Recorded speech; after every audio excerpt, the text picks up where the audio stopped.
Assalamu alaikum wa rahmatullahi wa barakatuhu. My dear friends, brothers, and sisters, a heartfelt welcome to all of you to the second episode of the Arabic Grammar course. In the previous video, we understood why learning the Arabic language is important, what the value of Arabic grammar is, and why knowing Arabic is such a great means for understanding the Holy Quran.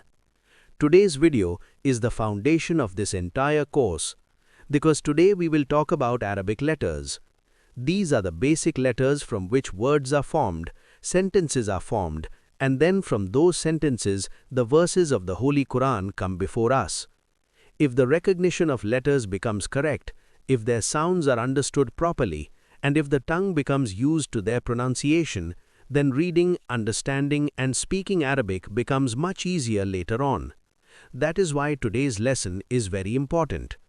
Today we will learn how many letters there are in Arabic, what the Arabic letters look like, what their names are, how to pronounce them correctly from their proper points of articulation, and what mistakes should be avoided in the beginning. My dear friends, first of all, understand one basic thing. The Arabic language has 28 basic letters. Yes, in Arabic there are generally 28 letters.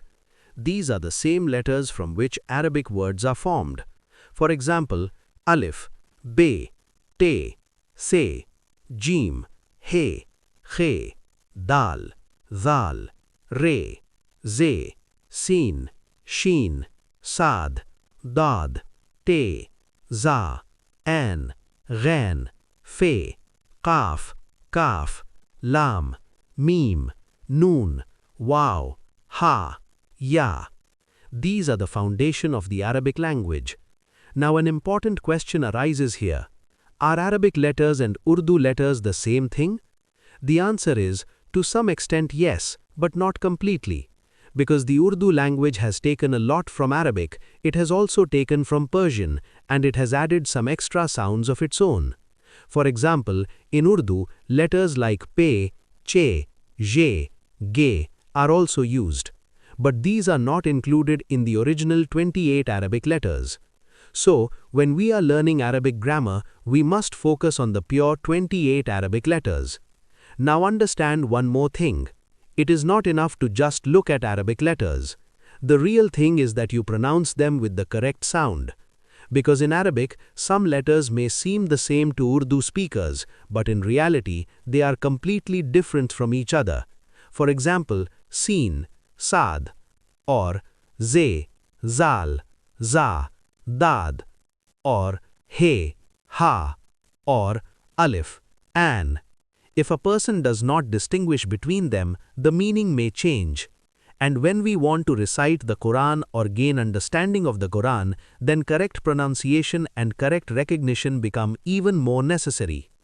Now let us understand the Arabic letters in an organized way. I want you not only to listen to this video, but also to repeat after me. First, let us hear the names of the letters. Alif, be, te, fe, jim, he, khe, dal, zal, re, ze, sin, shin, sad, dad, te, za, an, ran, fe, qaf, kaf, lam, mim, noon, waw, ha, ya. Now my dear friends, one very important point. Arabic letters don't come only in isolated forms. When they become part of words, their shape can change. That means a single letter may have an initial form, a middle form, an end form, and an isolated form. For example, take the letter be. Isolated, be. At the beginning, be te. In the middle, te be. At the end, te. In the same way, many letters change their shape according to their position. So, if at the beginning you find it difficult to recognize letters in words, there is no need to worry. That is completely normal.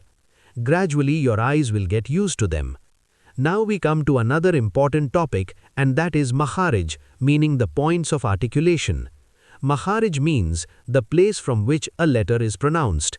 The beauty of the Arabic language is that every letter has a specific point of articulation. Some letters are pronounced from the lips, some from near the teeth, some from the tongue, and some from the throat.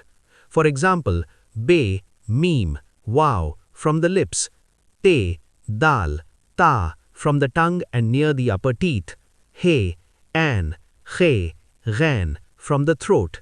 When you know the correct point of articulation of a letter, your recitation becomes better and understanding Arabic also becomes easier. My dear friends, a question arises here. Is it necessary to know tajweed to learn Arabic grammar? The answer is that at the basic level, it is not necessary to be an expert in tajweed, but trying to pronounce correctly is very important. Because if the letter itself is pronounced incorrectly, then the word can also become incorrect. And if the word becomes incorrect, the meaning can also be affected. Now let us talk about a few common mistakes that beginners often make. First mistake, not distinguishing between he and ha. For example, reading hamd in the wrong way. This is not correct. Second mistake, dropping the an. Many people pronounce ilm in a very light way, while an has its own distinct sound. Third mistake, reading qaf and kaf as the same. This is also a common mistake. Qaf is pronounced from deeper in the mouth, while kaf is lighter. Fourth mistake, reading heavy letters like sad, dad, ta, and za lightly. These letters have their own weight and quality. Fifth mistake, turning sa and zal into s or z. This is also one of the major pronunciation mistakes in Arabic. Now the question is, what is the way to avoid these mistakes? The answer is very simple. First method, listen again and again. Second method, repeat again and again. Third method, look at the letter and say its name and sound together. Fourth method, listen to a good reciter of the Qur'an or a teacher. Fifth method, do not rush. In the beginning, learn slowly, but learn correctly. My dear friends, now I want us to repeat the Arabic letters once again in order. Alif, be, te, se, jim, he, khe, dal, zal, re, ze, sin, shin, sad, dad, te, za, an, ran, fe, qaf, kaf, lam, mim, noon, waw, ha, ya. Very good. Now what should you do?